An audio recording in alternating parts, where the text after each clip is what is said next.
Facebook CEO Mark Zuckerberg and his wife, philanthropist Priscilla Chan.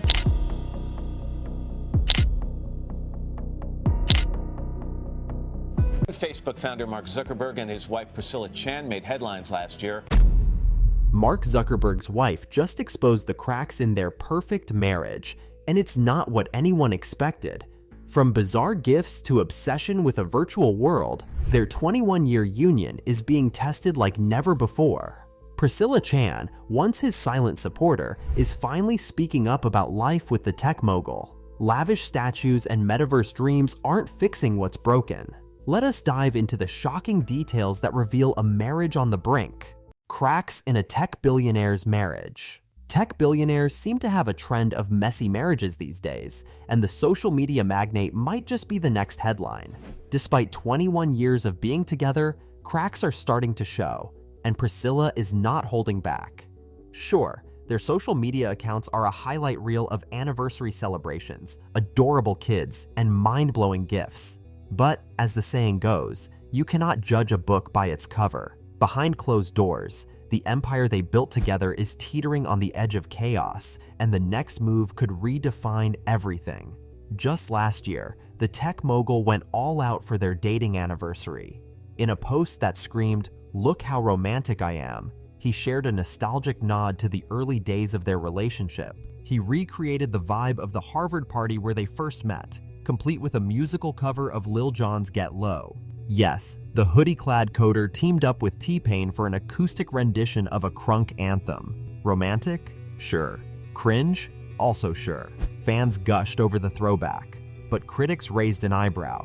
Was it genuine or just another billionaire's way of grabbing attention? Then there is the Roman-inspired statue he commissioned for Priscilla, a 7-foot metallic likeness of his wife, complete with flowing chrome surfaces, was his way of declaring his love. Social media had a field day. Some applauded the gesture, while others, including a couples therapist, called it a red flag. Was it a heartfelt gift, or was he compensating for something? After all, lavish gifts can sometimes be less about love and more about patching up cracks. Speaking of cracks, let us not ignore the entrepreneur's peculiar obsession with his metaverse project. According to Priscilla, things took a weird turn when he started calling her his human wife and spent upwards of 14 hours a day in virtual reality. It got so bizarre that he once asked their son to confirm he had legs, as if the poor kid might be a floating torso from his virtual reality world. Priscilla's patience seems to be wearing thin, and who could blame her? Living with someone who is more invested in a digital reality than real life has to be exhausting. It is not just the metaverse that is causing tension. The tech visionary's hyper-focus on building the next big thing often leaves Priscilla playing second fiddle. For all the grand gestures and public declarations of love, the reality seems to be a husband who is more in love with his gadgets than his wife. And while his professional life thrives, his personal life looks more and more like it is hanging by a thread. But let us rewind a bit to understand how this all started. Their love story began in the year 2003 at a Harvard fraternity party, of all places. They met in the most unglamorous way, waiting in line for the bathroom. At the time, the future billionaire was already infamous for his antics, like creating FaceMash, the controversial website that nearly got him expelled. Despite his notoriety, Priscilla saw something in him and their relationship took off. Fast forward to the year 2012, and the couple tied the knot in a surprise wedding disguised as a graduation party for Priscilla. It was an intimate backyard affair, the kind of understated event that seemed to fit their personalities. But as the tech giant's career skyrocketed, their lives became anything but simple.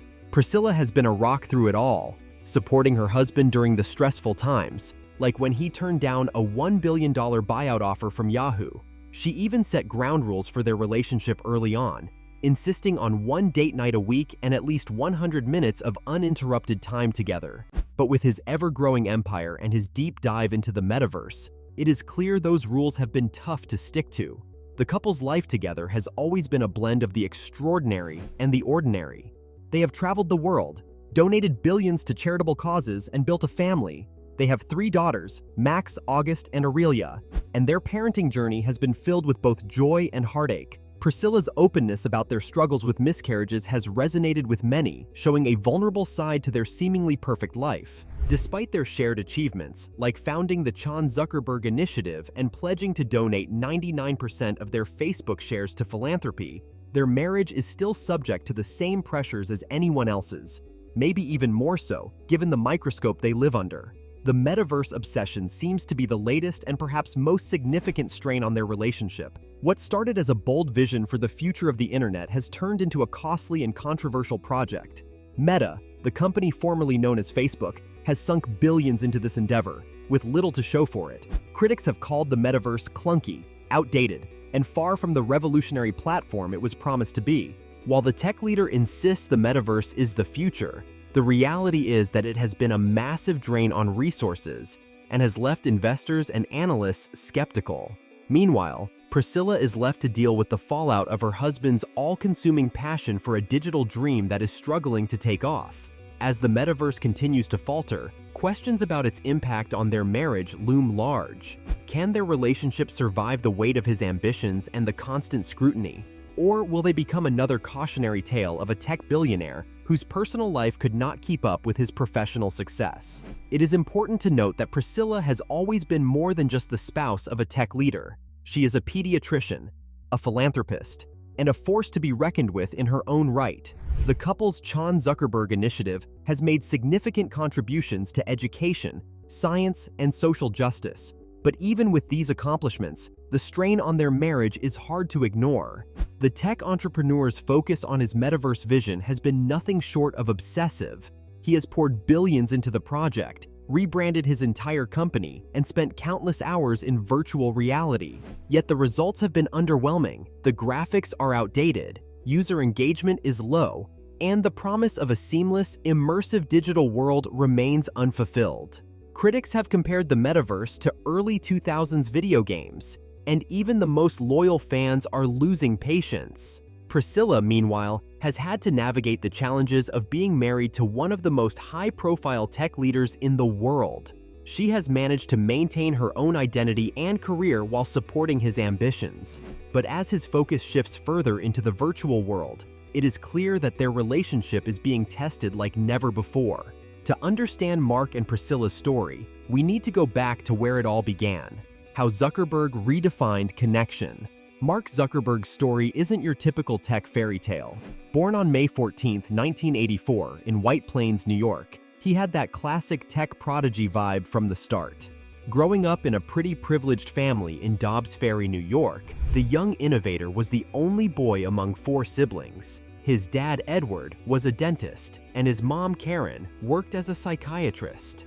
Basically, the household was a mix of smarts and support, which helped nurture his early interest in computers. By the time he hit 12, the aspiring technologist wasn't just playing video games, he was making stuff. His first creation? ZuckNet, a super basic messaging system that let his family's home computers talk to each other and his dad's dental office. Sure, it wasn't exactly groundbreaking, but for a middle schooler, pretty impressive. It was a clear sign of how he loved solving problems with technology. The future mogul's school life wasn't shabby either. He started at Ardsley High School and, unsurprisingly, was a total whiz kid, especially in math and science. He didn't just stop there, though. His parents pushed for more, so he transferred to Phillips Exeter Academy, a fancy prep school in New Hampshire. Here, the budding entrepreneur kept shining. He wasn't just acing his classes. He captained the fencing team and dabbled in Greek and Latin.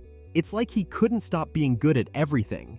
While still in high school, the inventive student teamed up with his buddy Adam D'Angelo to make Synapse Media Player, a music app that learned what you like to listen to and recommended songs. Think Spotify vibes, but way earlier. Big names like Microsoft and America Online noticed and wanted to buy it, but the young creator? Nah. He wanted to keep it as his own thing. It's like he already knew he'd go on to make something even bigger. In 2002, the future billionaire landed at Harvard University, aiming to study computer science and psychology.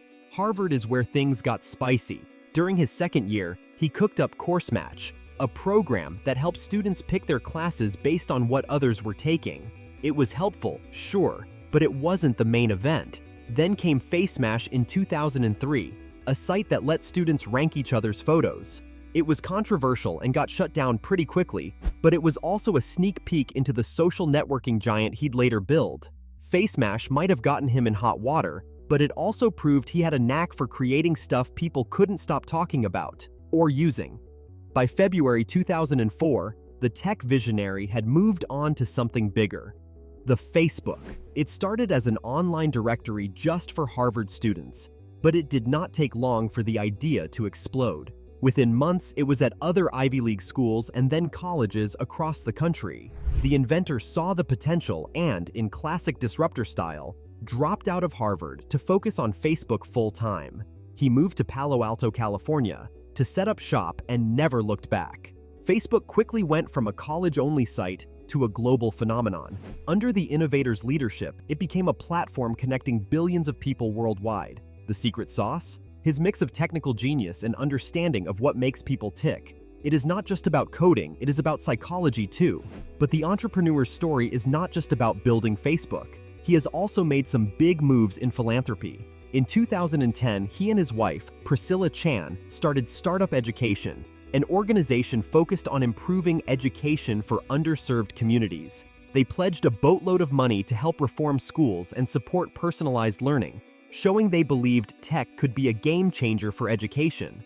Even though he left school, the pioneer never stopped learning. His journey shows how traditional education is not the only way to get ahead. Sometimes, practical experience and chasing what you are passionate about can take you even further.